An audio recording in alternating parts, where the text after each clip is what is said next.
I was told never to say Bloody Mary in the mirror. I just found out the horrifying reason why. Everyone knows the game. Stand in a dark bathroom, light a candle, say her name 3 times while staring at your reflection. Bloody Mary, Bloody Mary, Bloody Mary. As a kid, I was terrified of even thinking about doing it. My older cousin told me at a sleepover when I was 7 that a girl at her school had tried it and her face melted off. I believed her completely. For years, I wouldn't even look at mirrors in dim lighting. If I had to use the bathroom at night, I'd keep my eyes on the floor, do my business, and get out without glancing up. My parents thought I was being dramatic. They had no idea I was genuinely convinced that saying those words would summon something real, something that would hurt me. I'm 32 years old now, and I still can't shake that childhood terror completely. Even writing her name makes my skin crawl. But I'm writing this because what happened 3 days ago proved that every single fear I had as a kid was justified. More than justified. I just didn't understand how it actually worked. None of us did. We thought it was about summoning her. We were wrong. It's so much worse than that. I need to back up and explain how this happened. My best friend Natalie has a 12-year-old daughter named Iris, who was having a birthday sleepover. Natalie asked if I could supervise because she had to work a night shift at the hospital and her ex-husband was out of town.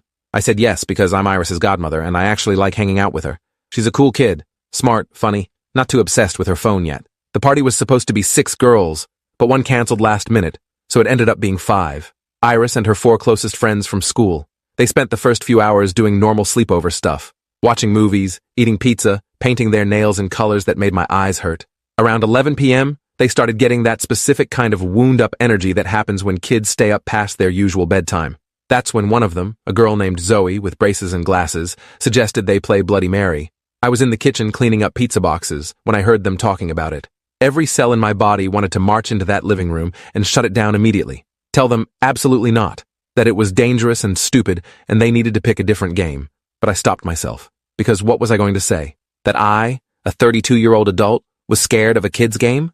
That I genuinely believed something bad would happen? I compromised with myself. I walked into the living room and very casually said they should maybe pick something else to play. You know, because it was late and Natalie would kill me if anyone got hurt or scared. They all looked at me like I was the lamest adult who ever lived. Iris actually rolled her eyes at me. It's not real, she said, in that tone 12-year-old's perfect, the one that makes you feel ancient and stupid. Everyone knows it's just a game to scare people. The other girls agreed. One of them, Madison, said her older sister had done it at a party and nothing happened. Another girl, Petra, said she'd tried it alone last month and was fine. They were all looking at me like I was being ridiculous for even suggesting it might be a bad idea. And here's where I made my first mistake. I didn't want to be the uncool adult who ruins the fun. I didn't want Iris to be embarrassed in front of her friends. So I said okay, but I was staying right outside the bathroom door the whole time. If anyone got too scared, they had to come out immediately. They agreed to my terms, while barely hiding their amusement at how paranoid I was being. I watched them file into the downstairs bathroom, all 5 of them cramming into the small space. Iris had a candle from her mom's aromatherapy collection. Zoe turned off the lights. I stood in the hallway with the door cracked open, my heart pounding harder than it should have been. I heard them giggling at first, nervous laughter. Then Zoe's voice, trying to sound spooky. Bloody Mary! More giggling. Madison joined in. Bloody Mary. Their voices were getting more confident, turning it into a joke. They were making fun of how not scary it was.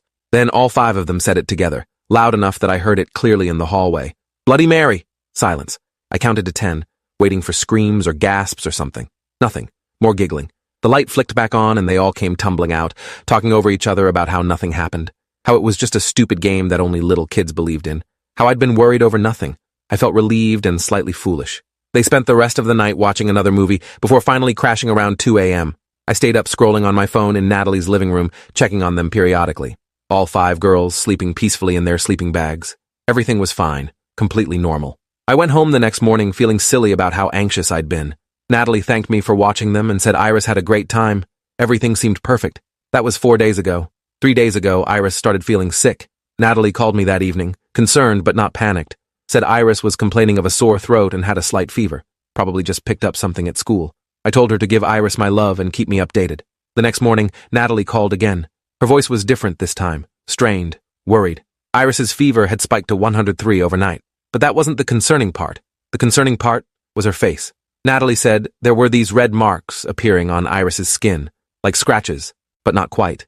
More like, she paused, struggling to describe it, like something was trying to write on her face from underneath the skin. The marks were faint, but definitely there, forming patterns that didn't make sense. I told Natalie to take her to urgent care immediately. She said she was already on her way. I tried to push down the icy feeling spreading through my chest. Kids get sick all the time. Random rashes happen. This wasn't connected to anything. It couldn't be. But then my phone rang again an hour later. It was Madison's mom, Ashley, someone I barely knew. She was calling because Madison had mentioned I was at the sleepover, and Ashley was trying to figure out if any of the other girls were experiencing the same symptoms. Madison had woken up with a fever and strange marks on her face too. I felt my mouth go dry. Asked her to describe the marks. She said they looked like scratches, but when she tried to clean them, they didn't wash off. They were under the skin somehow. Red lines that seemed to be forming letters or symbols. I told her Iris had the same thing. Told her they should definitely get Madison to a doctor. After I hung up, I sat on my couch staring at my phone, trying to convince myself this was just a coincidence. 2 girls getting sick after a sleepover wasn't that unusual. Kids shared germs. Maybe they'd both touched something contaminated. But then I remembered. 5 girls had been in that bathroom. 5 girls had said her name. I called Natalie back and asked if she'd heard from any of the other parents. She said Zoe's mom had just texted her asking the same questions. Zoe was sick too. Same symptoms. Fever. Marks on the face. I felt cold spreading through my entire body. Asked Natalie what the doctor said about Iris. She said they were running tests but had no idea what was causing it. The marks kept spreading, becoming darker and more defined. They'd given Iris something for the fever, but nothing was touching the marks. The doctors were baffled. I called Petra's mom next, got her number from Natalie. Petra wasn't sick yet, but I needed to warn her. Needed to ask if she'd noticed anything strange. Petra's mom, Diane, answered on the 4th ring. Before I could say anything, she asked if I was calling about the marks. My stomach dropped. She has them too? I asked. Diane's voice cracked when she said yes. Said they'd appeared that morning while Petra was eating breakfast. Just suddenly started showing up on her face like invisible ink developing. Petra was terrified and Diane was taking her to the ER. That left 1 girl. The 5th girl whose name I suddenly couldn't remember. I called Natalie back in a panic, asking for the name of the last girl who'd been at the party.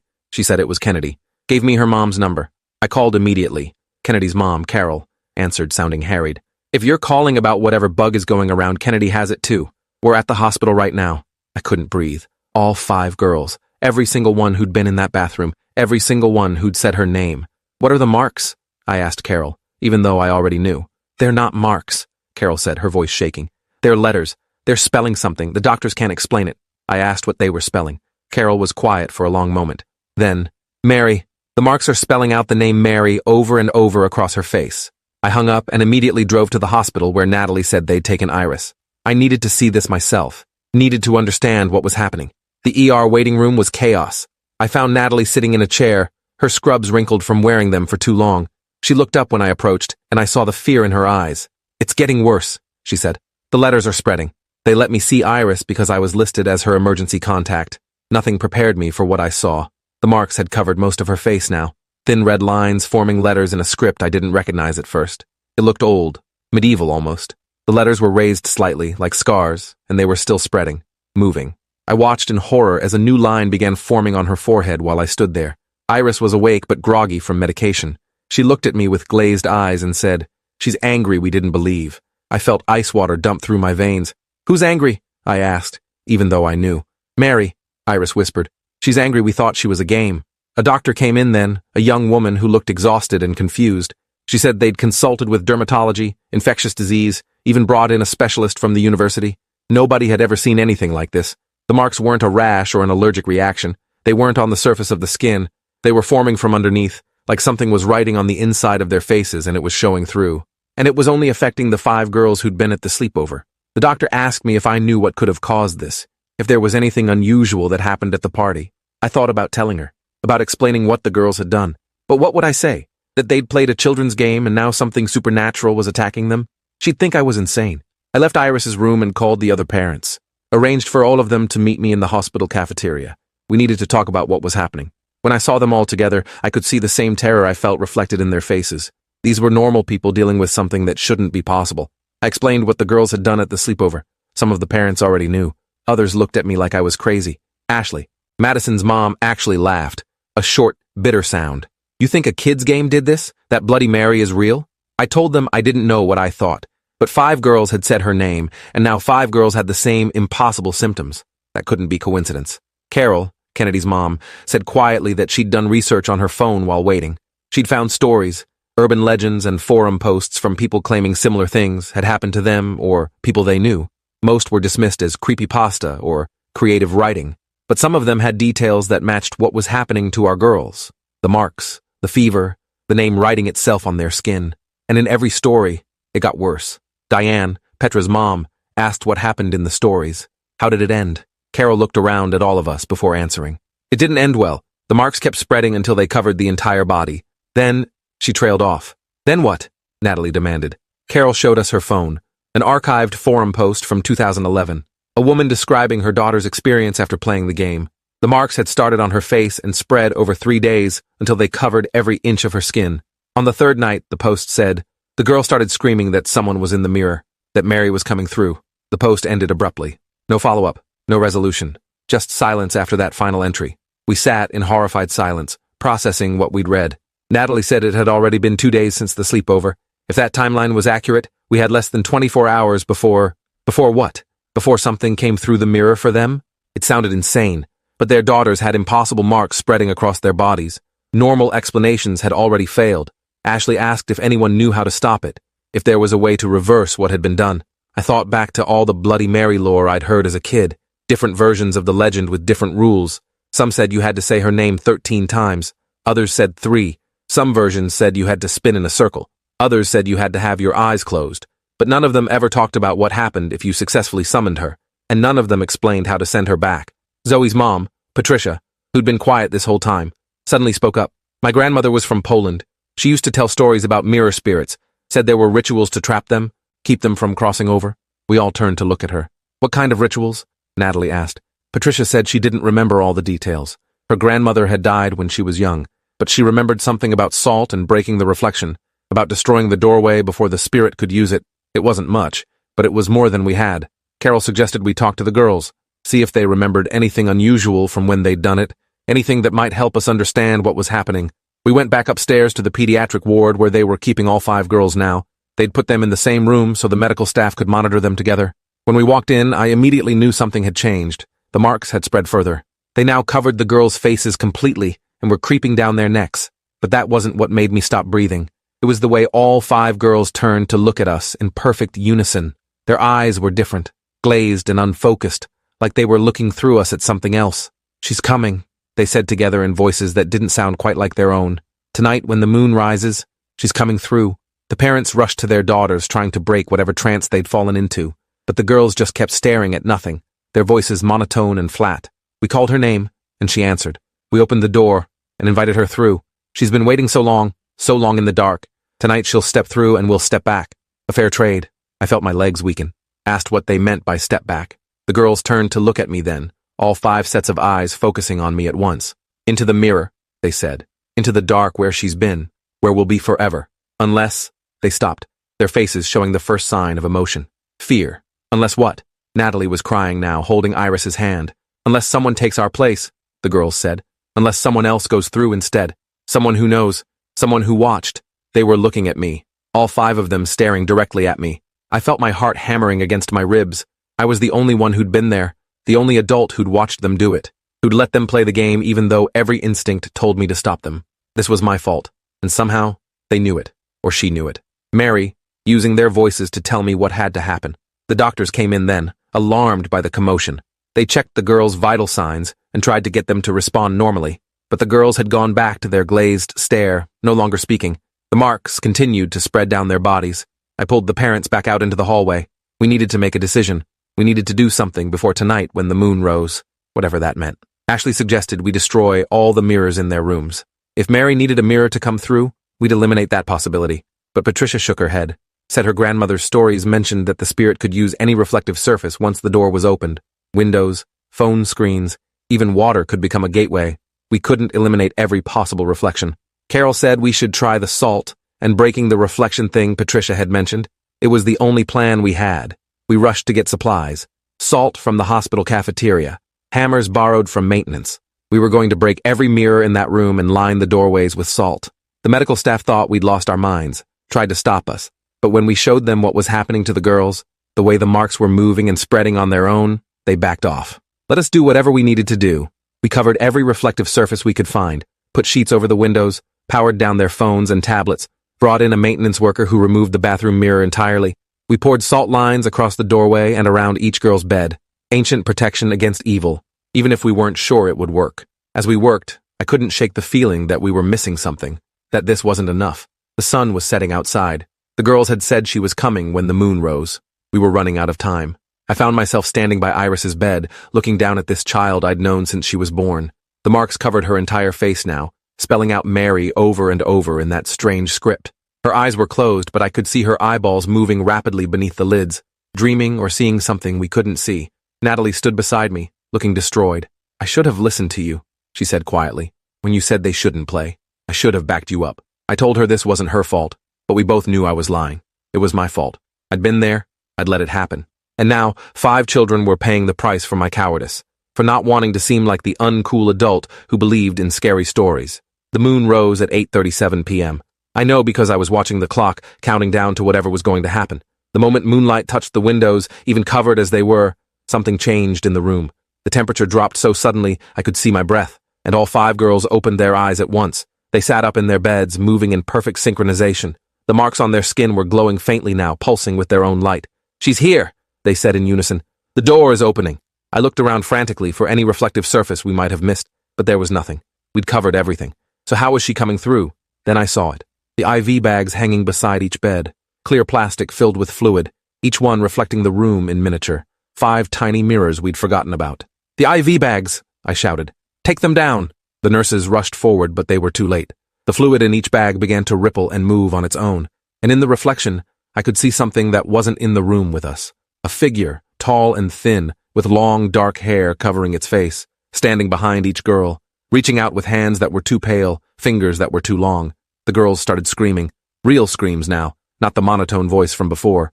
They were fighting something, trying to pull away from something only they could see. The parents rushed forward to grab their daughters, but the moment they touched them, they recoiled. The girls' skin was freezing cold, cold enough to burn. I watched in horror as the marks on their skin began to tear, not bleeding, but opening, like something was trying to push through from inside, trying to make its way out, or trying to pull them in. Ashley was sobbing, trying to reach Madison. Patricia was screaming for someone to help Zoe. Diane had collapsed next to Petra's bed. Carol and Natalie were both trying to hold their daughters down, trying to keep them from what? From being pulled into the reflection? This couldn't be happening. This wasn't possible. But I was watching it happen, watching 5 children being taken by something that should have been just a story. And I knew what I had to do.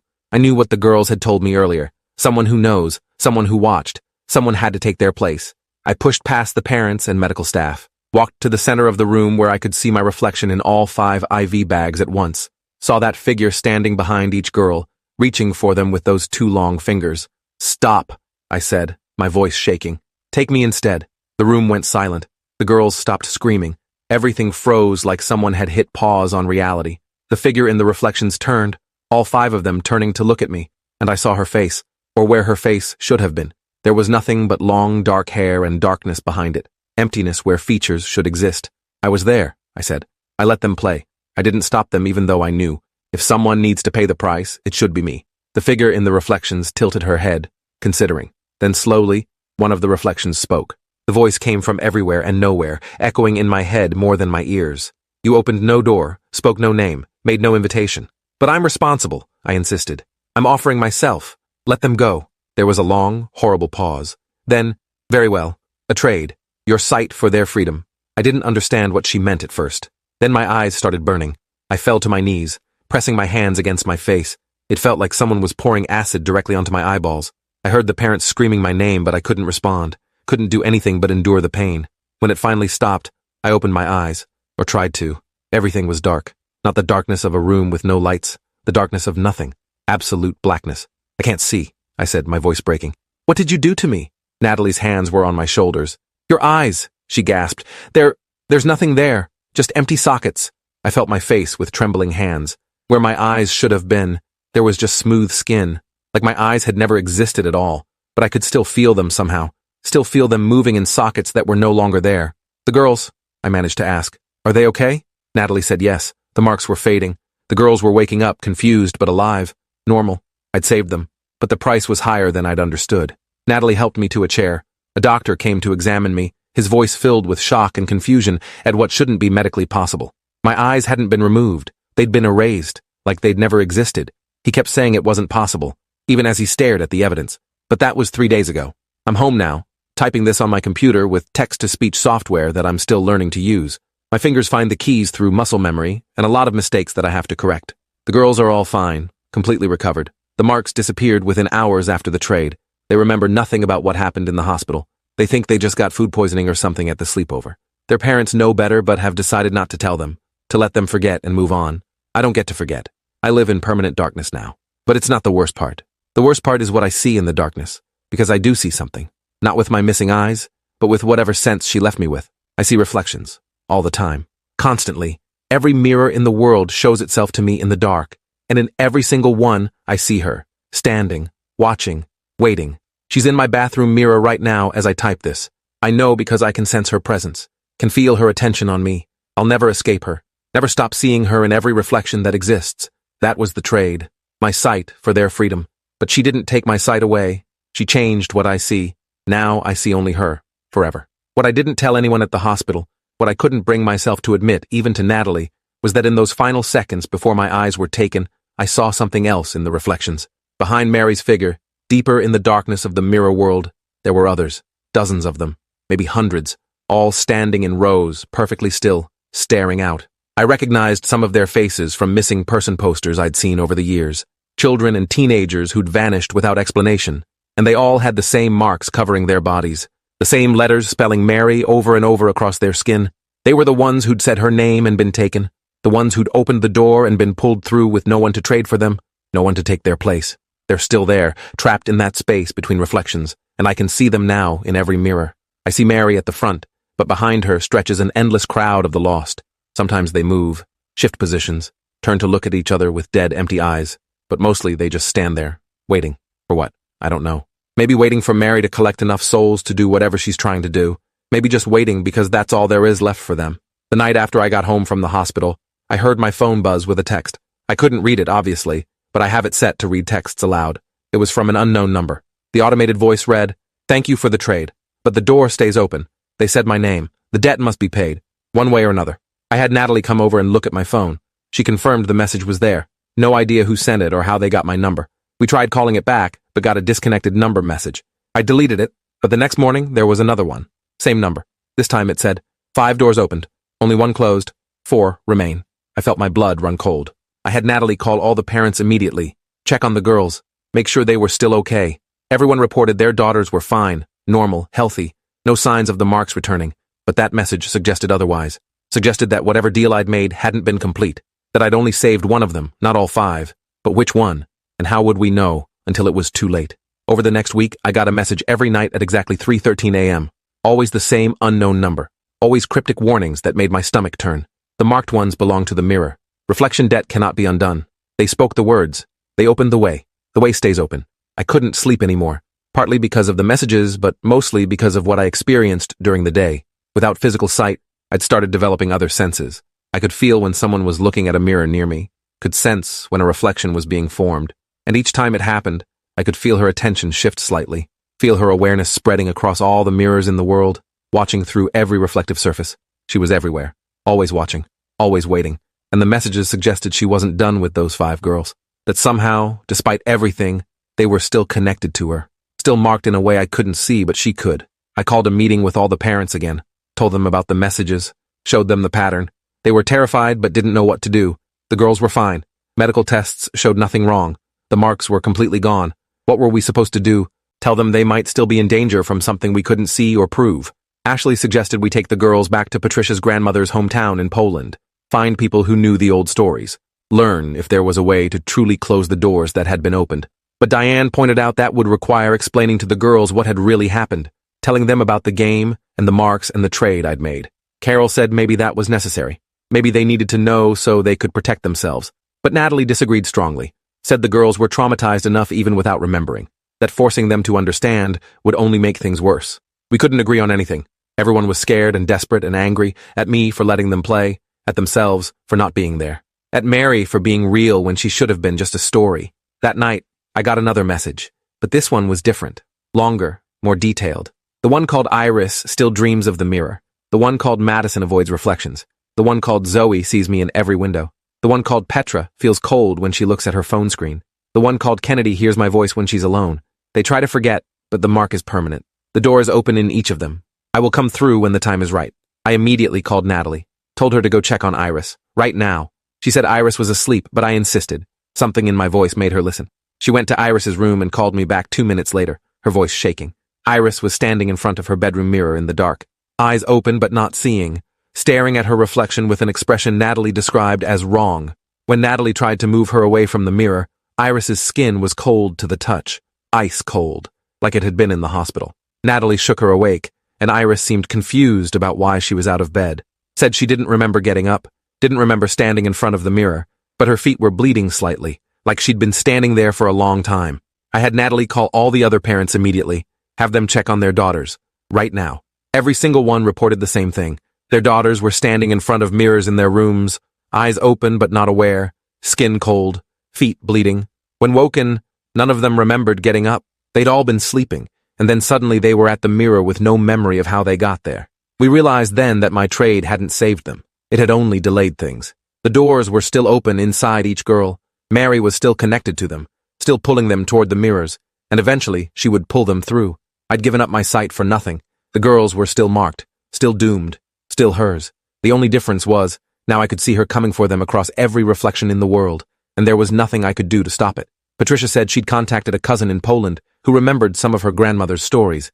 The cousin said there might be a way to close the doors permanently, but it required a specific ritual that could only be performed at the place where the door was first opened.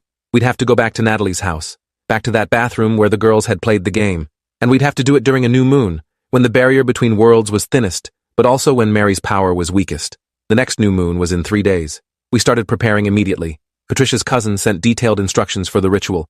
We'd need specific items: salt blessed by a priest, water from a natural spring, mirrors from each girl's bedroom, a candle that had never been lit, and something personal from each girl that she'd had with her the night they played the game. Natalie still had the clothes they'd worn that night, unwashed in a bag because she'd been planning to return them. We gathered everything we needed. The parents were skeptical but desperate, willing to try anything to save their daughters from whatever was slowly pulling them back toward the mirror world. During those 3 days of preparation, the girls' sleepwalking got worse.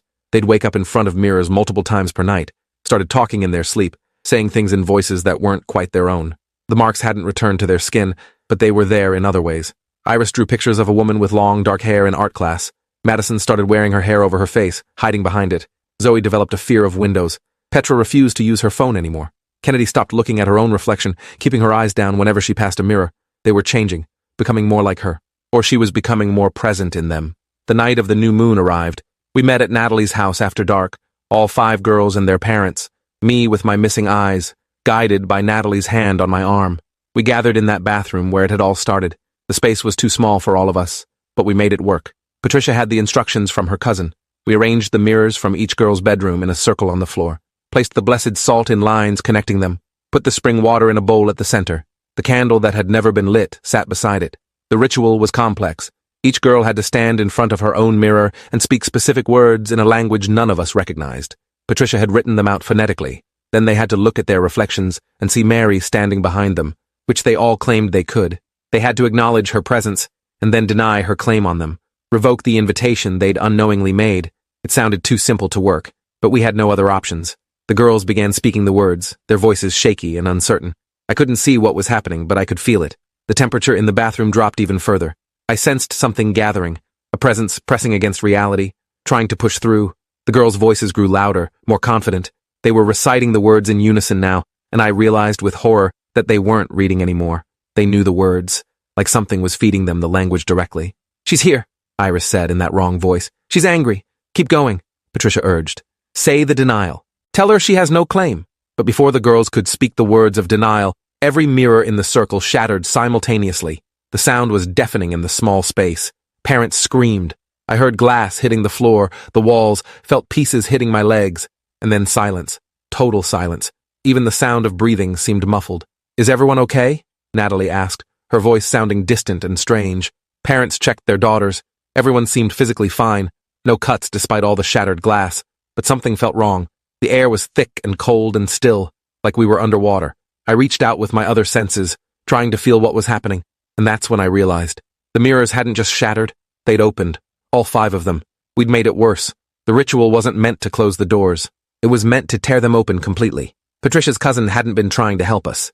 She'd been helping Mary, helping her find a way to open all 5 doors at once instead of waiting to take the girls one at a time.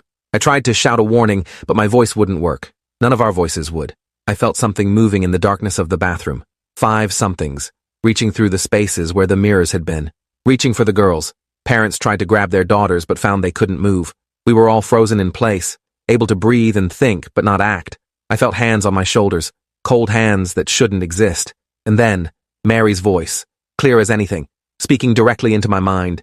You traded your sight for their freedom, but you cannot give what was never yours to trade. They opened the doors themselves. They belonged to the mirror, and now the doors are fully open. No more waiting, no more slow pull. Tonight they come through, all 5 at once. I felt the girls being lifted, heard their muffled screams, felt parents fighting against whatever force held them in place, and I was completely useless, blind and frozen, unable to help, unable to do anything but listen as Mary claimed what she believed was hers. No, I managed to force out, though my mouth barely moved. Take me, I offered myself. Complete the trade. You already paid your price, Mary's voice said. Your sight for nothing, a fool's bargain. But I will offer you one more trade. I will give you a choice. The hands on my shoulders tightened. Choose one. Choose one child to go free.